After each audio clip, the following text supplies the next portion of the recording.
અમારા દ્વારા 3 દિવસ પહેલા એક રેલ મૂકવામાં આવેલી અને જણાવેલું બંધન દોષ વિશે, તો તે પરિવારને તે ધાર્મિક જગ્યામાં બંધન દોષની ચકાસણી અને નિવારણ માટે મોકલવામાં આવ્યા અને તેઓ ત્યાં ગયા ત્યારે તે પ્રકારનો બંધન દોષ તે જગ્યામાં તેમને બતાવવામાં આવ્યો પ્રૂફ સાથે અને તેનું નિવારણ આપવામાં આવ્યું.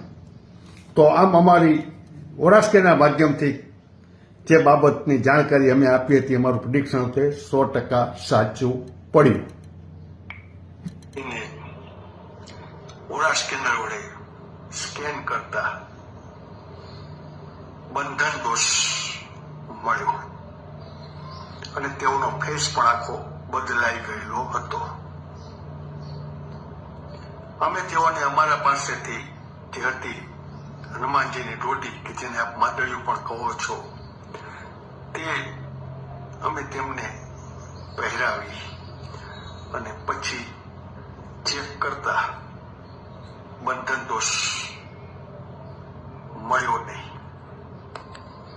અને 15 મિનિટમાં તેમનો ચહેરો એકદમ રેગ્યુલર થઈ ગયો અને જે ચહેરો વિચિત્ર દેખાતો હતો તે બદલાઈ ગયો અને રેગ્યુલર થઈ ગયો. અને અમે કાયમી નિરાકરણ માટે તેમને અમારા જ્ઞાન મુજબ માર્ગદર્શન આપ્યું.